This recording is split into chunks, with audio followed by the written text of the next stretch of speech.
আসসালামু আলাইকুম। কি অবস্থা সবার? আশা করি সবাই ভালো আছি। আজকে একটা গুরুত্বপূর্ণ বিষয় নিয়ে কথা বলবো। সেই বিষয়টা হচ্ছে আমরা সারাদিন কাজ করার পর যখন রাতে বিছানায় ঘুমাতে যাই আমাদের ঘুম আসে না। এরকম প্রবলেম আমার আপনার মতো হাজারো মানুষের কিন্তু রয়েছে। সো এই বিষয় নিয়ে আজকে একটু কথা বলতে চাই। আসলে আমাদের ঘুমটা কেন আসে না আর এটা থেকে বাঁচার উপায়টা কী? সো এটা যদি আপনার সাথে মিলে যায়, স্পেশালি এটা কিন্তু আমার সাথে নিজে মিলেছে। কারণ হচ্ছে আমি যখন সারাদিন আমার যত ধরনের কাজ আছে সকল অ্যাক্টিভিটি রেখে যখন রাতে ঘুমাতে যাই তখন কিন্তু আমার ঘুম আসে না। প্রায় আমি যদি 12টা ঘুমাই আমার ঘুম আসে আপনার 1টা বাজে। বিষয়টা হচ্ছে এরকম। সো ফার্স্ট অফ অল কথা বলবো, তো আমার যখন এই প্রবলেমটা শুরু হয়, সো আমি তখন আমার এক সাইকোলজিক্যাল ফ্রেন্ড আছে, বলতে গেলে ফ্রেন্ড না, উনি আমার অনেক সিনিয়র বড় ভাই, মানে বড় ভাই হচ্ছে, উনি আমার ফ্রেন্ডই লাগে, মানে খুব ক্লোজ বড় ভাই বলতে গেলে। সো তার সাথে আমি আমার সকল বিষয় শেয়ার করি, সো তাকে আমার প্রবলেমটা শেয়ার করি। তো উনি আমাকে তখন এই সাজেশনটা দেয় যে ইরফান তুমি কি রাতে ঘুমানোর আগে মোবাইল ইউজ করো বা ল্যাপটপ ইউজ করো? তো আমি বললাম জি ভাই, আমি তো ইউজ করি মোবাইল ল্যাপটপ আমার কাজে, বা রাতে ঘুমানোর সময় আমি ফেসবুক স্ক্রল করি। ওনাকে বললাম ফেসবুক স্ক্রল করা হয় আমার। তো বললো যে ঘুমানোর 45 মিনিট আগে তুমি সব কিছু গিভ আপ করবা। ফার্স্ট অফ অল হচ্ছে এটা, এই জন্য তোমার ঘুম আসে না। কারণ হচ্ছে তোমার ব্রেনটা এইভাবে কাজ করে যে এখন রাতে ঘুমানোর সময় কিন্তু এটা সবচেয়ে বেশি হয় যে আপনি যখন ঘুমাতে যাবেন তখন আপনার ডোপামিনটা এত পরিমাণে নিঃসৃত হয় যে কোনো একটা এডিক্টেড বস্তু আপনাকে তখন আঘাত করতে আসে। কারণ রাতে যখন আপনি ঘুমাতে যাবেন তখন কিন্তু আপনার শরীরের সকল ধরনের যে রোগগুলো আছে ওগুলো কিন্তু অ্যাক্টিভ হয়ে যায়। যেমন আপনার যদি বাতের ব্যথা থাকে ওইটা তখন অ্যাক্টিভ হবে, আপনার যদি কোমরের ব্যথা থাকে ওইটা তখন অ্যাক্টিভ হবে। তো মূলত রাতে হচ্ছে আপনার সকল ধরনের রোগগুলো ফুললি অ্যাক্টিভ হতে থাকে। এটার বাইরেও আপনার রাতে এডিকশনের জন্য, যেগুলো আমরা এডিকশনের কথা বলি, এডিকশনে বলতে কারো এডিকশন থাকে হচ্ছে সিগারেট খাওয়াতে, কারো এডিকশন থাকে চা বা পান খাওয়াতে, খাবারের দিক থেকে যে এডিকশনগুলো ওগুলোর কথা বলতে আরও অনেক এডিকশন থাকে। সো এডিকশনগুলো তখন কিন্তু আসে।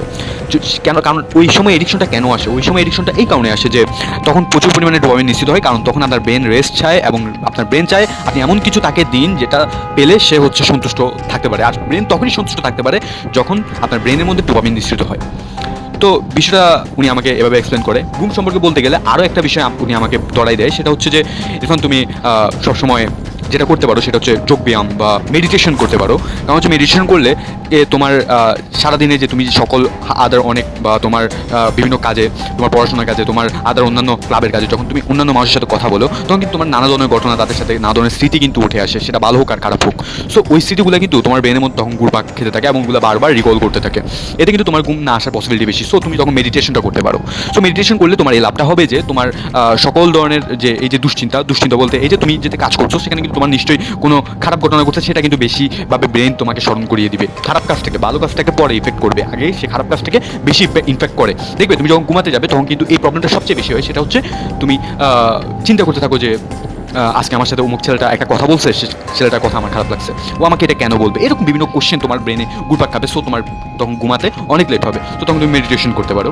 মেডিটেশন করতে অ্যাভারেজ তুমি 5 মিনিট মেডিটেশন করে তুমি ঘুমাও। আর লাস্ট কী কথা বললাম, 45 মিনিট আগে তোমার সকল ধরনের ল্যাপটপ ইলেকট্রিক্যাল যে বস্তুগুলো আছে যেগুলো তোমার সমস্যা করতে পারে ওগুলো তুমি গিভ আপ করবা। আর হচ্ছে ঘুমাতে যাওয়ার আগে যেটা কাজ করতে পারো, তুমি হচ্ছে তোমার যে তোমার রুমের যে লাইট আছে ওইটা লাইটের যে একটা তীব্রতা ওইটা একটু কমিয়ে আনতে পারো। সো লাইটের তীব্রতা কমিয়ে আনলে তোমার ঘুমের ক্ষেত্রে একটা ভালো একটা নন র্যাম যে স্লিপটা ওইটা হবে। ঘুম আবার 2 রকমের, র্যাম স্লিপ আর একটা হচ্ছে non REM sleep. So REM sleep যেটা, সেটা হচ্ছে তোমার একদম খুব খারাপ একটা ঘুম। এটার মধ্যে তুমি রাতে যারা হচ্ছে হাঁটাহাঁটি করে, রাতে হচ্ছে যারা ঘোরাফেরা করে, একটু বেশি মুভমেন্ট করে তাদের বডিটাকে, বা রাতে হচ্ছে যারা কথা বলে, বা রাতে হচ্ছে যারা চোখ খোলা রেখে ঘুমায় তাদের ক্ষেত্রে এটাকে, বা রাতে তারা যখন স্বপ্ন দেখে ওইটা তারা খুব সহজে বলতে পারে না, খুব ভয়ঙ্কর স্বপ্ন দেখে, ওইটা হচ্ছে নন র্যাম, ওইটা হচ্ছে তোমার র্যাম স্লিপ। আর নন র্যাম স্লিপ হচ্ছে ওইটা যেটা তুমি স্বাভাবিক ঘুমাও, যেখানে হচ্ছে তোমার ব্রেন অ্যাক্টিভ থাকে না। অর্থাৎ র্যাম স্লিপে হচ্ছে তোমার ব্রেন অ্যাক্টিভ থাকে, নন র্যাম স্লিপে তোমার ব্রেন অ্যাক্টিভ থাকে না। এবং তুমি ব্রেন অ্যাক্টিভ না থাকলেই ভালো, কারণ হচ্ছে তুমি তোমার একদম ঘুমটাকে প্রপারলি কাজ করাতে পারো এবং পরের দিন তুমি যে কাজটা করবা ওই কাজের প্রতি ফুললি কনসেন্ট্রেট দিয়ে করতে পারো। কারণ ঘুমের উপর কিন্তু তোমার কাজের ডিপেন্ডেশনটা বেশি। মানে হচ্ছে তুমি যদি ঘুম ভালোভাবে করতে মানে রান করাতে পারো, দেন কিন্তু তুমি তোমার পরের দিন যে কাজগুলো ওইগুলো কিন্তু খুব সুন্দরভাবে পরিচালনা করতে পারবা। কারণ হচ্ছে ঘুমটা বেশি ইম্পর্টেন্ট, যে তুমি জটিল কিছু চিন্তা করতেছো এই বিষয়ের ক্ষেত্রে, পরের দিন যে তুমি জটিল কিছু নিয়ে কাজ করবা ওইটার ক্ষেত্রে ঘুমটা বেশি ইম্পর্টেন্ট, ডিপেন্ড করতে তোমার ঘুমের উপর। তো এটা নিয়ে কথা বললাম। আর হ্যাঁ, ঘুম থেকে আপনি যখন ঘুমাতে যাবেন বা তুমি যখন ঘুমাতে যাবা, তো ঘুমাতে যাওয়ার সময় কোনো জটিল বিষয় নিয়ে চিন্তা করা যাবে না। আমার কাছে যেটা হয়েছে যে আমি যখন ঘুমাতে যাওয়ার আগে আমি কোনো একটা বড় একটা ম্যাথ দেখলাম, আমি তো একজন স্টুডেন্ট, সো বিভিন্ন ম্যাথ এগুলো সলভ করা লাগে। সো কোনো একটা ম্যাথ দেখলাম, তো ম্যাথ দেখার ক্ষেত্রে এত জটিল ম্যাথ আমার মাথায় ধরতেছে না, ঘুমাতে যাওয়ার সময় ওই ম্যাথ নিয়ে আমার চিন্তা করতে হয়েছে। মানে এটা অটোমেটিক্যালি হয়, এটা আমার ক্ষেত্রে হয় না, এটা সব স্টুডেন্টের ক্ষেত্রে হয়। ঘুমাতে যাওয়ার আগেও যখন কোনো একটা বিষয় নিয়ে চিন্তা করে, হ্যাঁ, কোনো জটিল বিষয় নিয়ে, ওইটা সেটা আপনি ডিজিটাল মার্কেটিং নিয়ে চিন্তা করতেছেন, ডিজিটাল মার্কেটিংয়ের যে আপনার কাস্টমার ম্যাপিং ওইটা নিয়ে চিন্তা করতেছেন, আপনি যেটা নিয়ে চিন্তা করেন আপনার কিন্তু হবে এটা। সো এই বিষয়গুলো অবশ্যই মাথায় রাখবেন। জটিল বিষয় নিয়ে চিন্তা করা যাবে না, এতে কিন্তু প্রবলেমটা আপনারই হবে। সো এই ঘুমাতে যাওয়ার আগে অবশ্যই আপনি কোনো ধরনের চা বা এডিকশনের বস্তু আমি যেগুলো বললাম ওইগুলো কিন্তু কখনোই খাওয়া যাবে না। ঘুমানোর ক্ষেত্রে আপনি সবচেয়ে বেশি যেটা আপনার ক্ষেত্রে বেশি গুরুত্বপূর্ণ একটা বিষয় হিসেবে আসতে পারে সেটা হচ্ছে আপনার আশেপাশে যদি আপনার মা বাবা ভাই বোন আপনার ফ্যামিলির কেউ থাকে বা আপনার কোনো বন্ধু বান্ধব থেকে থাকে, তাদের সাথে হচ্ছে খুব কম সময়ের জন্য, সেটা হতে পারে 10 মিনিট বা 5 মিনিট, খুব কম সময়ের জন্য আপনি তাদের সাথে একটা ছোট্ট টপিক নিয়ে কথা বলতে পারেন, যেটা কখনোই জটিল না, অবশ্যই জটিল না।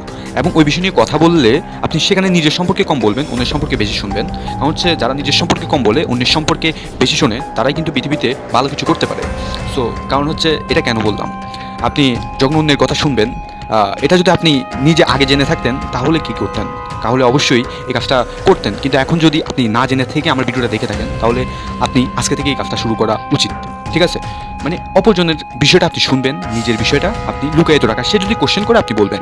এই বিষয়টা হচ্ছে একটা সাইকোলজিক্যাল একটা বিষয়। সো এই বিষয়টা আপনাকে অবশ্যই আপনার ব্রেনের দিক থেকে চিন্তা করে অবশ্যই কাজটা করতে হবে। কারণ হচ্ছে আপনার ব্রেন সবসময় চায় নিজেকে নিয়ে কিছু করার। আপনার ব্রেন সবসময় চায়, দেখবেন যে আপনি যখন ফেসবুকে পোস্ট করেন, আপনার পিকচার যখন কেউ লাইক দেয় তখন কিন্তু বিষয়টা ভালো লাগে কার? আপনারই ভালো লাগে। সো আপনার ব্রেন সবসময় চায় যে আপনাকে দিয়ে মানে আপনার বিষয়টাকে শো আপ করাতে। এটা সবাই চায়, ঠিক আছে? এটা আমিও চাই, আপনিও চান। তো বিষয়টা হচ্ছে এরকম। সো নিজের সম্পর্কে যত মানুষের কাছে আপনার প্রোফাইলটা প্রাইভেসি রাখা যায় ততই কিন্তু ভালো, ঠিক আছে? তো এই জন্য এই কথাটা বলা। তো ঘুমের বিষয়টা যেটা বললাম, এই কাজটা করার ক্ষেত্রে কিন্তু আপনার একটা মানে আপনার ডোপামিন ফার্স্ট অফ অল নিশ্চিত হলো। সো আপনার এডিকশনে যাওয়ার ক্ষেত্রে, এডিকশন বলতে তো বুঝালাম আমি যে আপনার ঘুমানো যাওয়ার সময় কিন্তু আপনার যে ধরনের এডিকশন আসতে পারে, আপনার খুব বাজে চিন্তা থাকতে পারে। সো এই সময়টাতে দুশ্চিন্তা আসতে পারে, বাজে চিন্তা আসতে পারে, নানা সমস্যা আসতে পারে।